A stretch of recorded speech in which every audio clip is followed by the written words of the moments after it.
Media presents.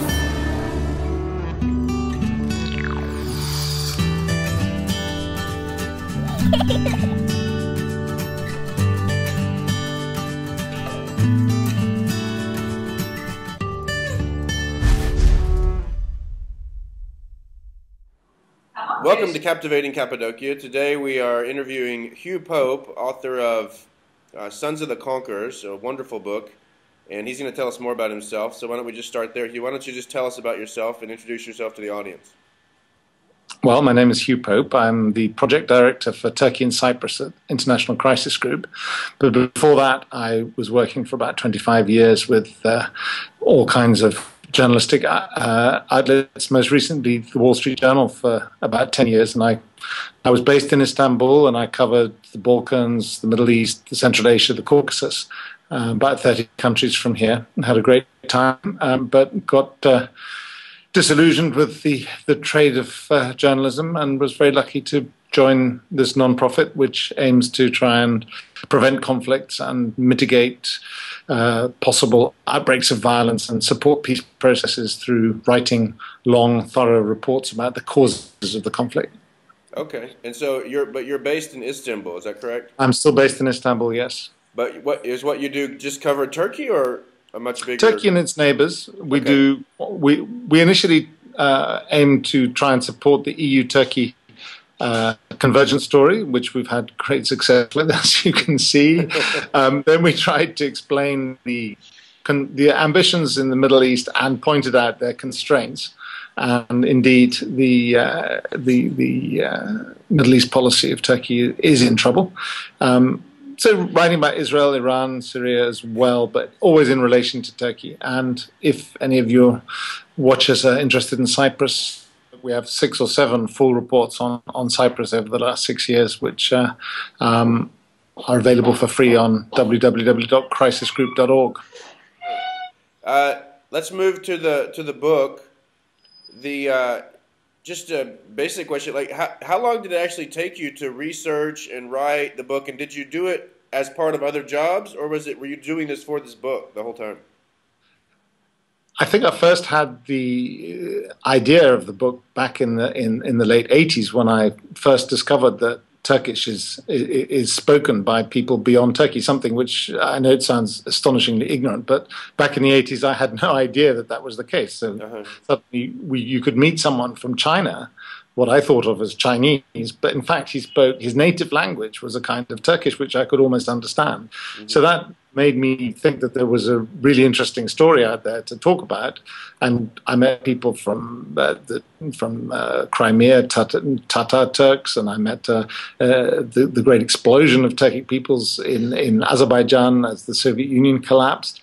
And so I basically was working with newspapers, going to these places, and not really thinking about doing that kind of book, a book about exploring and trying to find what is a Turk, or which the book eventually became. But that was actually a decade later that I decided that that's what I would like to do with all those journeys. And eventually I had visited, I think, 24 different countries to meet Turkic communities, from China all the way through to the United States, going through all the lands in between.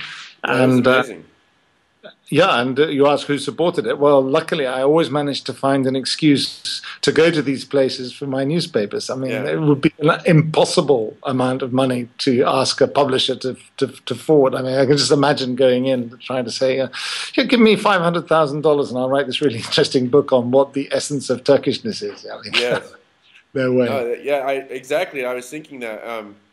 Let me ask you, let me say this, that given that, as you mentioned where you were in the 80s, I think it's still true for most people today. The average Westerner, especially American, education-wise, learns very little about the Ottoman Empire, about Turks, about Turkey. Most people don't even study Ataturk. So given that you have this sort of group you wrote the book to help that, but so people are sitting there, they don't know, but why should they read this book? What is it about the Turks, the Turkic peoples, that's important for people to know today that makes it worth reading or important to read? Well, the subtitle calls it The Rise of the Turkic World.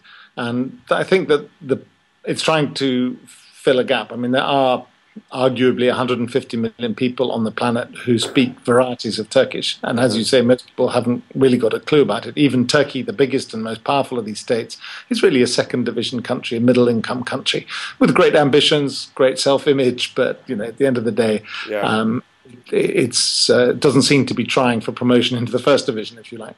And as a result, I noticed as a journalist, it was very difficult to sell stories to, say, an American newspaper about Turkey as a country. I think in my 10 years with the journal, I think I only had one issue that really captured attention, and that was the earthquake of 1999. That was a story about Turkey for Turkey's sake that people found interesting. Turks can bleed too kind of story. But I remember on the day of the earthquake, I also did an interview with the US Secretary of State for Energy, which got slightly bigger space in the newspaper, even though I think we now think it's 45,000 people died that day. Right. We're still focusing on Trans-Caspian pipelines and things in it. Unfortunately, Turkey is always only seen as interesting if it's in combination with something else, like Turkey and the Islamic world, or Turkey and Central Asia, or Turkey and Europe, or Turkey as the Middle East, Turkey in the Middle East. And I'm just trying to make the case for the Turkic world side of that, saying that politically it doesn't add up to anything. Uzbekistan and Turkey are never going to be in the same block of countries. I mean, they're just too different. Right. But there is a kind of Turkic genius. It's about people being different and having a different way of looking at the world. And I think, having worked mainly for American newspapers, I think it's really important for people to realize that culture and education and history makes a difference. You cannot just wave a wand over a country and make them instant Americans, which is how some people seem to view the Middle East, for instance, that the democracy is an exportable concept without any kind of change. When the Arabs' so-called Spring started, people seem to think, this means that a Jeffersonian moment has arrived in Egypt. Whereas you can't make thought transference like that to countries that have had such a different history. And I just wanted it to be an interesting, adventurous romp through the territory that people would enjoy reading and feel like they'd travel to these places. I do think it's amazing that for $15 or perhaps even $10 now with the paperback, you can buy a book that cost $500,000 at least to write. And me, it cost 10 years of thinking. I had a terrible time getting it published, because even though it was commissioned and I got a fairly good advance of a few tens of thousands of dollars, the first publisher actually rejected the manuscript. Wow. And which was quite a shock, and I think quite unfair. And luckily, I feel justified, because The Economist chose it as one of its 45 books of the year for 2005. So I feel that the book was good, but it's amazingly difficult to persuade people that Turks, just for their own sake, and Turkey and the Turkic peoples are inherently interesting. And I try and do that in the book. Yeah, and I think you do a good job for sure.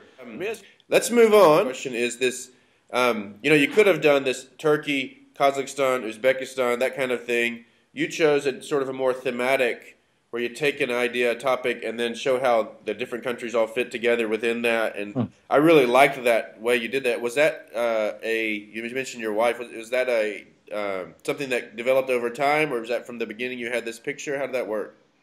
Originally, I saw the book as starting at the easternmost point of Turkic languages, somewhere there on the borders of Mongolia, where there is a Turkic Tuvan people.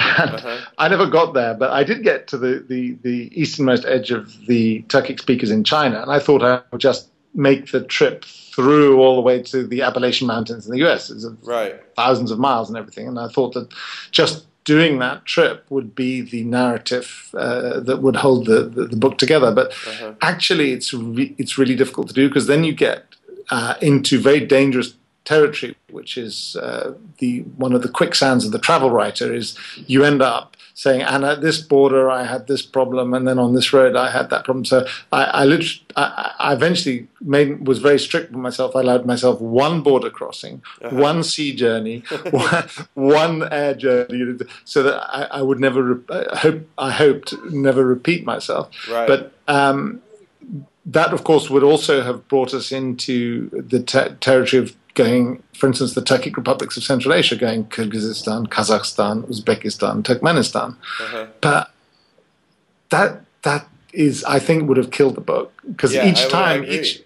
each of those jurisdictions has all kinds of difficult bits of its own that you have to explain, that are politics. And actually, frankly, unless you're living in a country, the politics can be dire and deathly boring. So Right. that's why I tried to make it thematic.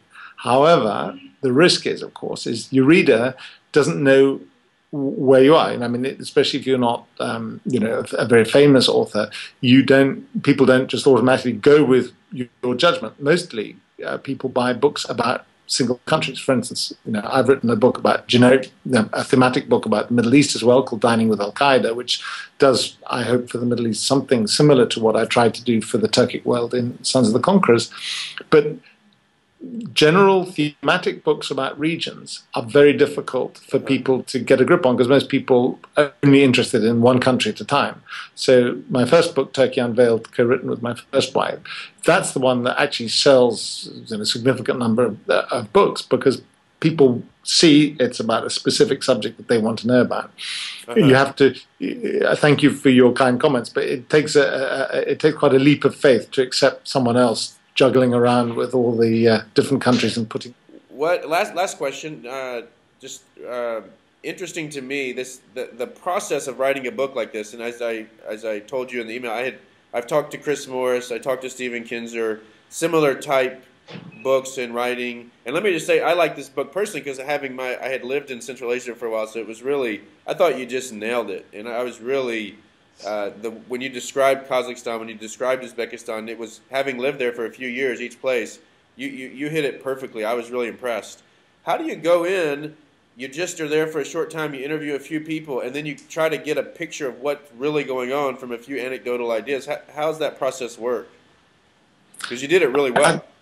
That's very kind of you. Thank you. I think I had the huge privilege of going there mostly as the representative of big newspapers. So in those days, especially in the 90s, we got great access. And how else can you